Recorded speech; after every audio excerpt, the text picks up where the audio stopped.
Hello, welcome to Mads Creates. I'm Madeline, and in this video I'm going to be not showing you how I made this, but I'm going to be making this beautiful rug tapestry that is currently not finished right now because I have to hide my ends and then put a non-slip rug backing on it. But I'm going to be making this rug and giving tips and tricks on how to color change, how to hide your ends, all that fun jazz. And yeah, let's get into it. So I forgot to pack my black cotton and I was only able to get 4 rows in because the next row is supposed to be almost all black, excluding 8 stitches. So I'm gonna have to dig through all of my scrap yarn and see if I can find what's left over of that cone. I don't remember where I put it. Well,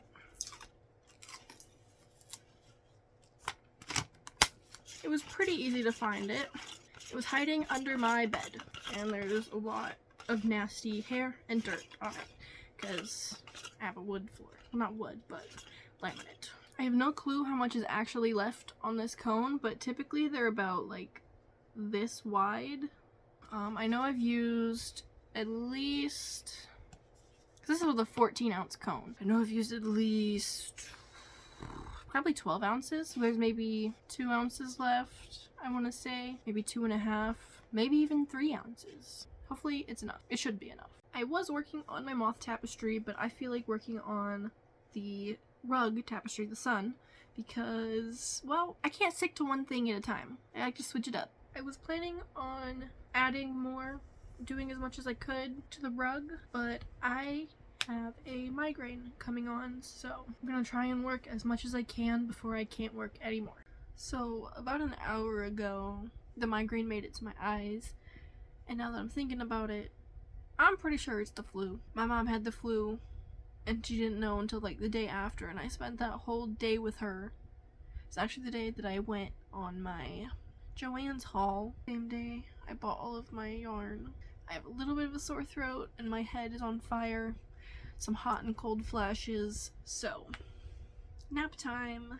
Can confirm I have the flu. I just checked my temperature and I have a fever of 100.2, so my face is so hot but my hands are so cold it feels good. I'm gonna let y'all in on my feel better meal. Whenever I am really sick and I'm hungry but I don't feel like eating anything, I will make some broth, some chicken broth usually, and then I add quite a bit of salt to it so I can maintain my water, because you know, you're losing a lot of water when you're sick. And what I do is I make toast as well, usually just 2 pieces, and I dip a quarter in. I forgot green cotton yarn for the stems. Day 2 of me being sick with the flu. I don't need to buy green, because I was making a hat. I did decide to do that, but it's out of cotton, and cotton is not a good hat. And like, I even made a pom-pom for it, and it's bad. Throw that away. But I didn't need to buy green or brown, and these browns are definitely 2 different shades, so I don't know which one I'm gonna like more, but I will decide when I get there. I'm gonna unravel all of this so that I can use some of the green. This yarn is Peaches and Cream, and I bought this like 5 years ago at Walmart. Peaches and Cream cotton and Lily Sugar and Cream cotton are the exact same cotton yarn. They are just, so it's the same manufacturer. They just sell to 2 different companies. One is Peaches and Cream, one's Lily Sugar and Cream, and they also have different color names as well. So I know this one is Forest Green Peaches and Cream, but I don't know what their dark green is called on Lily Sugar and Cream's dark green is called. I will look that up though. It looks like their only dark green is called Rainforest, and it does not look as dark as this. So I'm thinking this might be a little too dark for what I want, but I'm gonna compare it next to, let's see it compared next to these. Cause, oh, I don't know. Cause this is the dark gold. This is the yellow that I want to use for my poppies. I don't think it's that dark. I might have to go get the rainforest color. Even compared to the iPad, it looks a little dark. No, I need to compare it next to the pink and orange just to see. You know what? I'm gonna compare it next to all of them. Okay, next to the pink and the orange. Okay, I think it looks pretty good next to the pink and orange. I think it's just next to the yellow and gold that I don't really like. I feel like it's too dark compared to this yellow, but the main outside color for the flowers is going to be this gold, so I really only have to compare it to this. Here. And you know, eventually the lighting is going to play a big factor in how these look. So, I mean, I don't have the greatest lighting in here, but I am using like indirect sunlight. Yeah, I have a north-facing window right now, so I don't get direct sunlight. There's a lot more yarn here than I thought there was. Probably because I had brand new skeins of cotton yarn that I wanted to use up and I had no idea what to use them for and decided that I wanted to make a hat. But a hat is a terrible thing to make with cotton yarn. Unless it's really soft cotton. This is not soft cotton. This is like really stiff cotton. And that is why I chose it for a rug. Because it is that stiff, it will hold its shape and it's cotton. I can throw it in the washer. This is getting too big to wind on my hand. I think I might need to put it on the winder. Yeah, I'm just gonna rewind this on the winder. Comparing the browns, you can definitely tell this one, I don't know, it looks like it has more like, I want to say more red tones, and this one probably has some more orange tones. I don't know, this one is just lighter for some reason. I don't know which will look better with the yellow and the gold. That's all of them next to each other. And lighting does play a huge role. How does this look next to it? Well, I probably didn't need to buy this, so my solution is to buy another one of these skeins of the same dye lot, and then 4 more balls of different browns and creams so that I can make another rug that is just gonna be mostly brown, because I do like this color. I do like brown. I finally have the bottom done of my rug and I am finally ready to add the color. Now back to the green that I had. Both of these yarns are from like 5 years ago. 5 or 6 years ago. I bought them not knowing what the difference was between the fibers, because at that point I had only been into crocheting for 3 years and I had only been using acrylic, and this is what they had on the shelf and I was like, oh, it'll work. I never used it for the project that I was buying it for, but now I have a purpose for it and now I know the difference between the fibers. I'm also going to be sewing in and hiding all of my ends as I work, especially in this section right here. It's going to be a lot easier to just weave that up in there, hide that there. It'll be a little harder to hide these tails. But I am going to put a rug backing on this so that it is non-slip and something that I can throw in the wash. When starting a new color, if you're going to make enough stitches to cover the tail, you should crochet over the tail so that it's not sticking out anywhere and it'll be hidden, so you don't have to go back in and weave that in when you're done. I have only made it about 4 or 5 rows into the color and I finished watching Schitt's Creek, so I don't know what to do now. I don't know what to watch. I don't know what to do with my life. This is how far I got yesterday before my brain decided it wanted to quit. It has been about 2 weeks since I last updated you guys on the progress of my rug tapestry, but that is because I have not worked on it in the past 2 weeks. I've been preoccupied because we're moving, well, not moving, we are building a home, as I've mentioned before in a couple videos.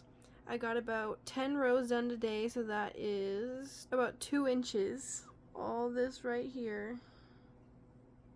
I'm just showing you guys what I've gotten done now while I still have daylight. I will show you the rest of the progress I make tomorrow. Alright, this is the halfway point of my rug. I have about 72 rows done. I have 71 left to go. Finally done with the flowers, and I can focus on the easy parts of just switching between orange and pink until I get to the sun portion. This is how much I got done yesterday. I believe I started about right here and got roughly almost 6 inches done. Let's grab my handy dandy ruler and see if that is accurate. It's about right there. Yeah, that's about 6 inches. Alright, when you run out of one color, do not tie on a new color. Go ahead and do a color change how you would normally do, but with the same color. And then just crochet right on over your tails. So there's no knots or bulges, and you have the perfect thing.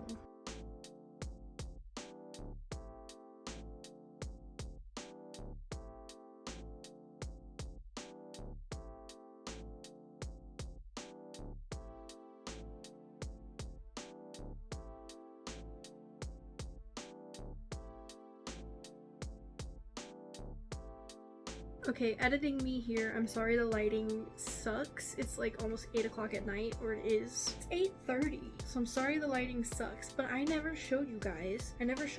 How I wind up my yarn into little, not bobbins, but that's the best word I can think of right now.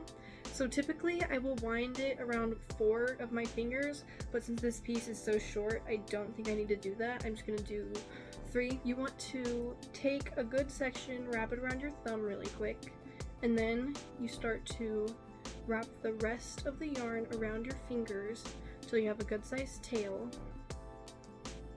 Then slip this off of your fingers, leaving that tail down.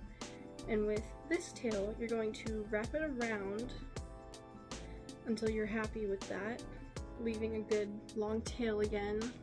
And then you want to take a crochet hook, slip it under all of those loops, and pull that little loop through so that it's like this, and then you can easily start pulling from here and it doesn't come unwound while you're working.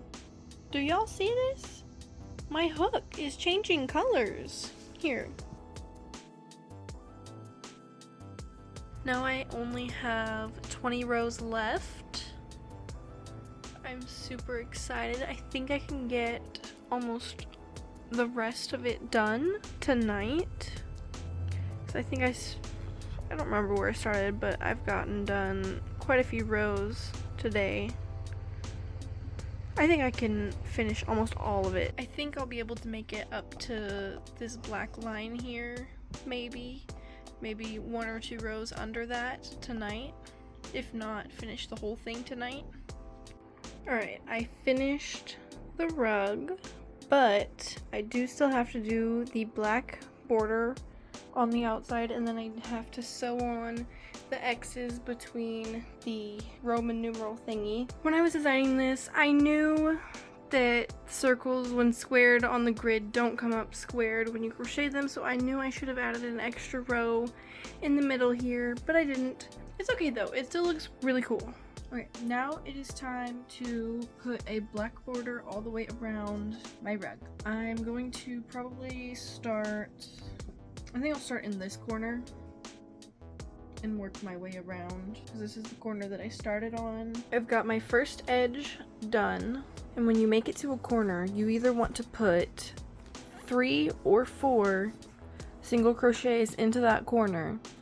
4 will make it more square, 3 will leave it kind of rounded, and whatever you choose, make sure you stick with that. So don't be putting 3 in one corner, 4 in another. Do 3 in each corner or 4 in each corner. I think I want to do 3 so it's a little more rounded, and this is my first stitch of the thingy, so I will be going back into this stitch,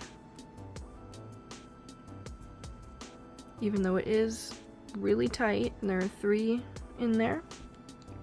And then each row you want to put a single crochet. So in total, along this edge you want to have, I believe, 143 single crochets, and then along your bottom edge you want to have 90. If you don't know where to place your stitches, you can see here is an opening right here, but that space right there that looks closed also needs a space.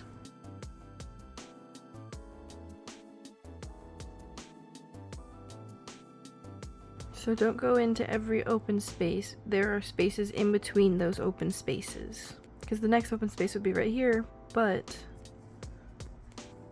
you can add an extra stitch in there.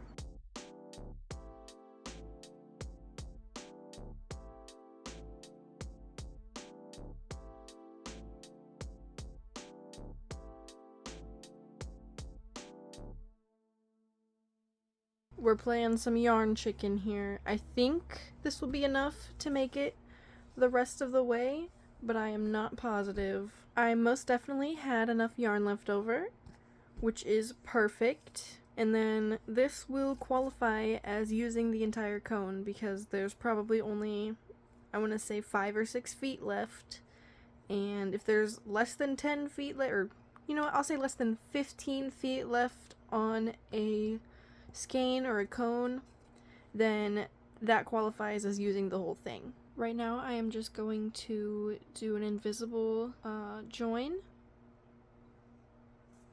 I'm skipping the first stitch I made because if I don't, it'll look like I have an extra stitch there. Perfect. And now you want to tie off your end. I'm gonna go into this little loop here. Make one little square knot. Well, I guess half of a square knot, you could say. Tighten that down, and then you just hide your tail.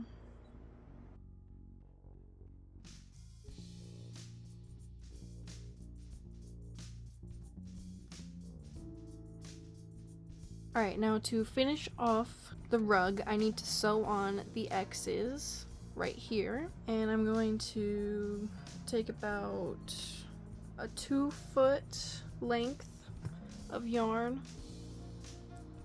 I hope that's enough. And I'm just going to sew it on like you would with cross stitch or embroidery. Alright, and now I want to sew the X's on with at least one single crochet space in between them. So you want to start your yarn in the black. If I can get it, there we go.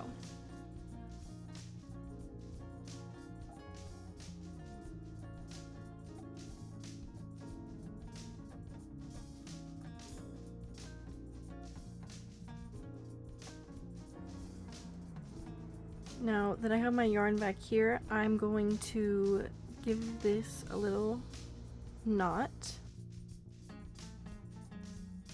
just so that it stays secure, and then I'm going to do the exact same thing for the other side.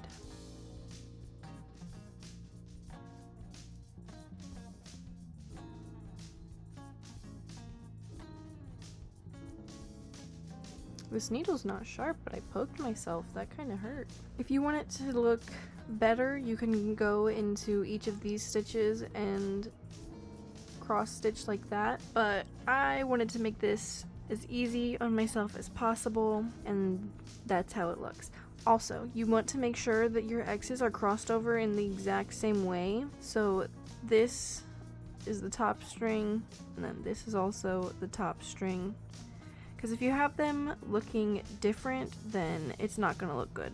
And now I will just do a little square knot like I showed you before. And hide my tail.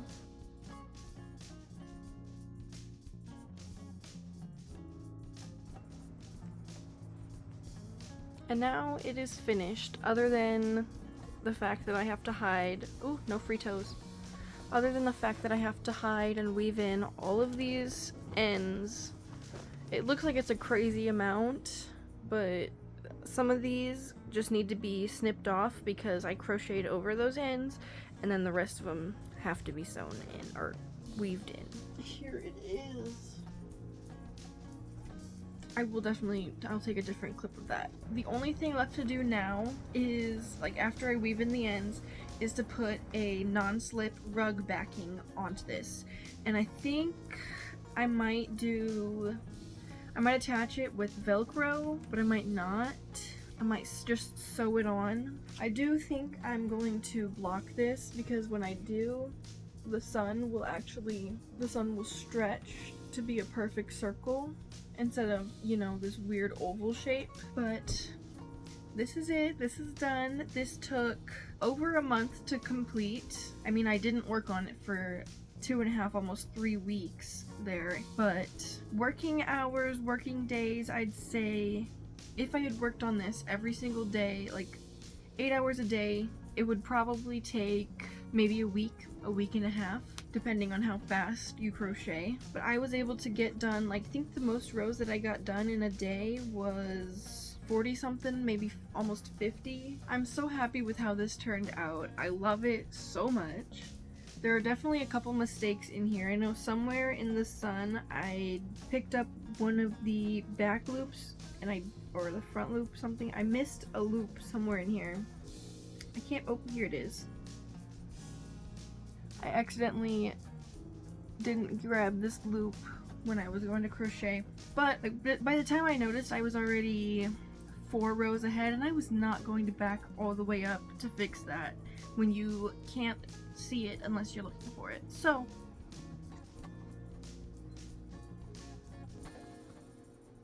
I'm just so proud of this. Thank you so much to everybody who made it to the end of this video. Give it a thumbs up if you liked it, comment if you feel like it, and stay tuned and subscribe for new videos every Monday.